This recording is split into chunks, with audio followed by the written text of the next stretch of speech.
Hello mga ka-highway heroes, ito na ang ating part 2 para sa ating refresher course. Nakapaloob naman sa part 2 ang actual driving, driving conditions at accident procedure. Tara, simulan na natin ang part 2. Ang actual driving ay ang mga paalala para sa mga driver at helper habang nasa biyahe.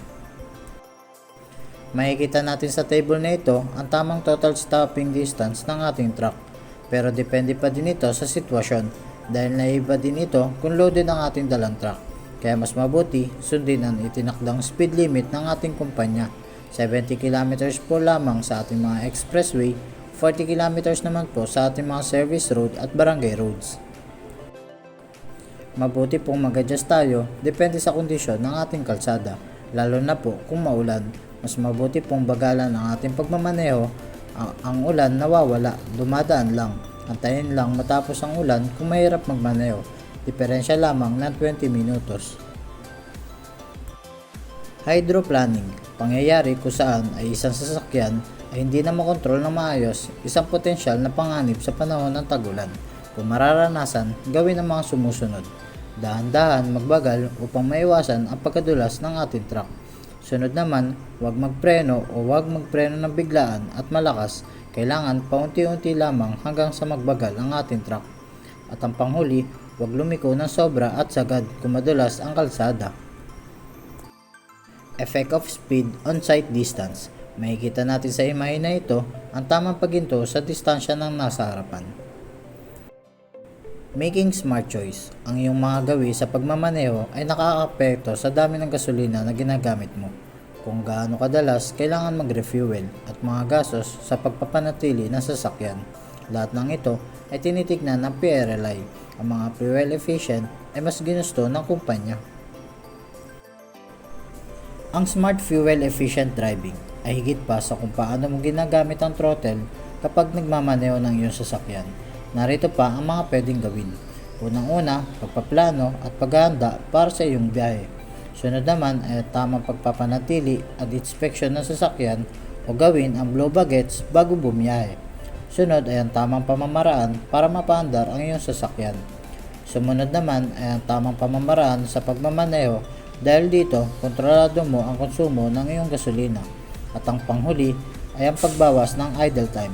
At kung ikaw ay nakahinto lamang, maaari mong patayin ang iyong makina dahil dito mas mapapatipid ang gasolina upang hindi ito maaksaya. Ang tamang pagmamaneho ay sinisigurado ang iyong kaligtasan sa kalsada at binabawasan ang pagkonsumo ng gasolina. Ito ang mga dapat gawin. Una, start out easy. Sunod naman, pumili ng tamang gear ng ating sasakyan. Sunod ay ease off the throttle upang maiwasan ang pagkalakas ng gasolina. Sumunod naman ay gumamit ng see, think and do. Sunod ay ang pagpapanatili ng iyong bilis at pagpapatakbo ng iyong sasakyan. Walang biglang pagbabago. Ang pag-iwas sa mabilis o biglaang paghinto at pagsisimula ay smart fuel efficient driving. At ang panghuli ay sa bawat 10 PSI ay underinflated, 1% ng gasolina ang nasasayang, kaya palagi ang i-check ang ating mga unit bago at pagkatapos nating bumiyahe. Space management. Bilang driver, maging alerto lagi habang nasa biyahe, lalong-lalo na sa ating mga blind spots. Palagi ang i-check ang ating mga side mirror sa mga posibleng pagbabago.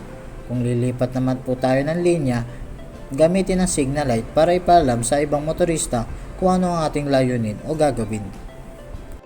Lagi natin tatandaan, huwag na huwag tayong tumutok. Ang regular na pagsusuri ng side mirror ay isa sa mga mahalagang bahagi ng tamang pagmamaneho upang mapanatili ang kaligtasan mo at ibang motorista sa kalsada. Kaya, kailangan natin palagi magsuri ng ating side mirror at magpatulong sa ating mga helper. Kaya, lagi maging alerto, lalo-lalo na sa mga intersection, mga paaralan, mga lugar construction, at sa mga shopping centers. Signal early, signal continuously, cancel your signal after you have turned. Kung tayo ay lilipat ng linya, ito ang mga dapat nating gawin at tandaan upang maiwasan natin ang aksidente. Una, kung tayo ay lilipat ng linya, ugaliin nating suriin ang trapiko sa harap at likuran ng ating sasakyan. Sunod naman ay ang pag-signal light kung tayo ay lilipat ng linya upang malaman ng ating nasa likuran na tayo ay lilipat ng linya.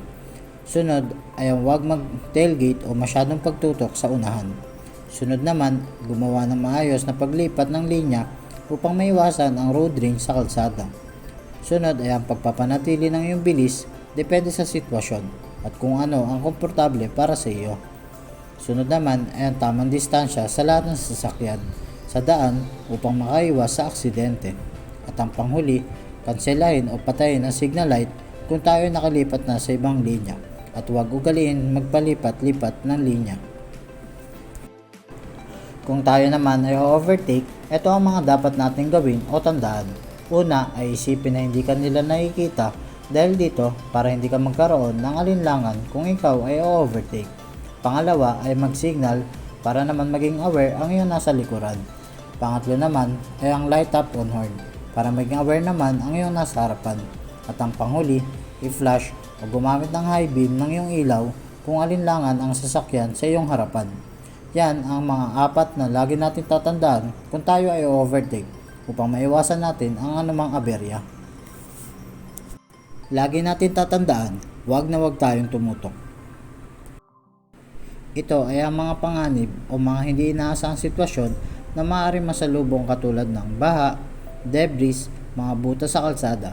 Kaya kailangan natin maging mapagmatsyag, mapanuri para maiwasan ang mga ito sa pagmamaneho. Obstructed vision.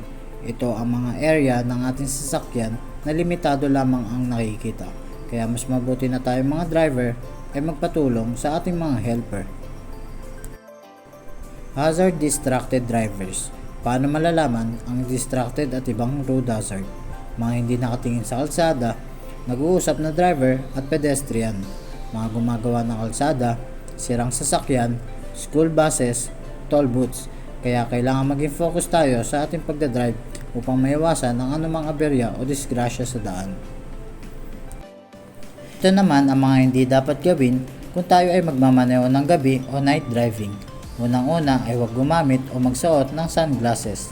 Sunod naman ay ang alamin ang mga rest area upang gawin ang 1-minute stretching kung tayo ay inaantok sa biyahe. Huwag din natin ugaliin huminto ng minuto at kung saan man.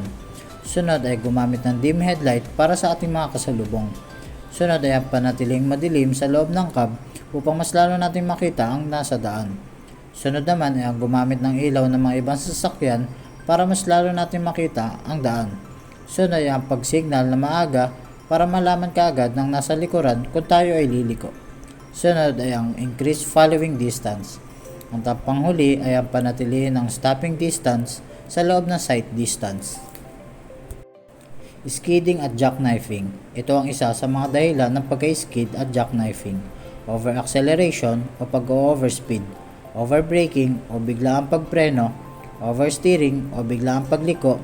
At ang panghuli, masyadong mabilis para sa mga kondisyon ng daan katulad ng pababa at basang daan. Driving on slippery surface o pagmamaneho sa basang kalsada. Ito ang mga dapat nating gawin. Una, huwag tayo magmamadali magmaneho o mag-overspeed. Sumunod ay suriin ang kalsada at pakiramdaman ito. Sumunod naman ay huwag magpreno ng biglaan o masyadong malakas dahil dito ito ang mag-focus ng ating pagka-skid at mawawalan tayo ng kontrol sa ating sasakyan. Sumunod naman ay gumawa ng pagliko ng unti-unti at huwag biglaan. Sumunod ay suriin ang mga salamin para sa mga senyales ng jackknifing ng iyong truck. At ang panghuli, huwag mag-overtake kung hindi naman kailangan. Ito ang mga pamamaraan para iwasan ang pagka-skid. Bagalan ng takbo, sumunod ay dumistansya ng tama sa kasunod upang hindi na ito madamay. Sumunod ay kung madulas sa kalsada, magbagal at huwag na magbabilis magpatakbo. Sumunod naman ay huwag mag-overbrake upang maiwasan ang pagka-skid. Sumunod ay huwag mag-downshift ng bigla. At ang panghuli ay ang pag-load ng cargo ng tama. Kailangan din natin i-check ang ating mga air brake system, brake adjustment, tires, wheel alignment at suspension system. Kung susundin natin itong mga pamamaraan at pag-i-inspect, maiwasan na natin ang pagka-skid at ang pagka-aksidente. Ito ang 4 na step sa skid recovery. Una, tapakan ng clutch. Pangalawa, bitawan ng preno. Pangatlo, mag-counter steer. At ang pang-apat ay ang stop braking. Driving in hot weather. Kung tayo ay magmamaneho sa sobrang init na panahon, ito ang mga dapat natin tignan sa ating mga unit. Tires, engine lubrication, cooling system, engine belt and hoses. At sa pinakamahalaga, ang ating sarili. Magbaon ng tubig upang maiwasan ng pagka-dehydrate at kung napapagod ka o nahihilo, tumigil muna para makapagpahinga. Paalala habang nagmamaneho, paakyat sa mga mabulubunduking lugar. Panatilihin nasa tama ang iyong kabyada at RPM upang maiwasan natin ang pagka-overheat ng ating sasakyan. Panatilihin nasa kanang bahagi ng kalye at iwasan ang pag-overtake lalo na sa mga blind curve. Bantayan ang mga gauge lalo na sa mga water coolant gauge para maiwasan ang pag-overheat ng ating sasakyan. Kumambyo na mas maaga, few hundred RPM sa pangkaraniwan upang makatulong sa pagpapanatili ng tamang temperatura ng makina. Kung susundin natin ito, maiwasan natin ang anumang aberya na mangyayari sa ating biyahe. Paalala habang nagmamaneho, pababa sa mga mabulubunduking lugar. Una, sundin ang rekomendadong bilis na nakapaskil sa daan. Sumunod ay meron lamang tayong suggested speed limit 40 km per hour at pwede pa rin itong tumaas hanggang 60 km per hour, depende pa rin ito sa sitwasyon. Sumunod ay ang pinakamahalaga, ang siguraduhin gumagana ang iyong preno. Sumunod ay ilagay ang tamang kabyada ayon sa pagbilis ng pagbaba. Sumunod naman ay ang gamitin ang iyong makina o tinatawag na engine brake sa pagpigil ng bilis ng iyong truck. Sumunod ay gamitin lamang ang iyong preno kung kailangan upang maiiwasan ang sobrang pag-init ng preno. At ang panghuli ay kung may duda sa preno, tumigil o gumamit ng stop ramp kung meron man upang maiwasan ang aksidente. Kung tayo man ay mawawala ng preno, ito ang mga dapat natin gawin at huwag natin kakalimutan. Una, pabagalin ng truck ng gusto. Pangalawa, mag-downshift ng dahan-dahan. Pangatlo, humanap ng escape route katulad ng side road, open field at escape ramp. At ang panghuli, gumawa ng drag. Kung susundin natin ito, maaari natin maiwasan ang posibleng aksidente. Ang aksidente ay nakakasira, nakakasakit at nakakamatay. Ito ang mga maaari at posibleng mangyari sa atin kung tayo man ay masangkot sa aksidente. Maraming nasasaktan at namamatay. Malaki ang gastusin, mahirap bumalik sa trabaho, maapektuhan ang ating mental health. Ito naman ang mga gastusin kung tayo man ay masangkot sa isang aksidente. Direct cost, pagpapagamot, emergency, kawalan ng kargamento, sira na gamit at kari-arian. Indirect cost, kawalan ng lisensya at trabaho, pagkawala ng kita sa kumpanya, delay sa susunod na biyahe. Sino-sino nga ba ang maaapektuhan kung tayo man ay masangkot sa isang aksidente? Unang-una ay ang driver ng isang sasakyan, kasama ng driver ang helper, driver na nasangkot sa aksidente, driver na hindi sangkot sa aksidente, ang pamilya, mga ibang taong naabala, at ang panghuli ay ang kumpanya. Paano nga ba natin maiiwasan ang isang aksidente? Magmaneho bilang isang professional driver, maging defensive driver. Kung gagawin natin ang dalawang nauna, mababawasan ang namamatay at nasasaktan sa aksidente. Makakaiwas ay hindi kailangang gastos sa aksidente. If prevention is better than cure. Ito ang mga dapat natin gawin kapag may aksidente. Una, huminto sa tamang lugar at seguridad kung hindi naalanganin. Sumunod naman, tulungan at protektahan ang mga nasaktan. Sumunod naman ay siguraduhin protektado na ang lahat sa maaaring dagdag aksidente.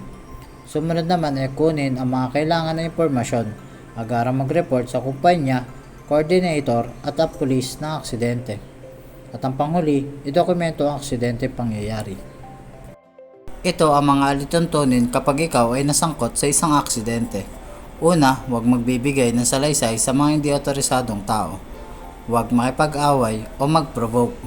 Huwag magbibigay o tumanggap ng suhol o magpabayad. Agarang ipadala o dalhin sa pinakamalapit na ospital ang mga tao nasaktan. agarang ipaalam sa kumpanya at tumawag ng pulis. Idokumento ang lugar na aksidente at magkuha ng malinaw na litrato. Maglagay ng mga early warning device at tumulong.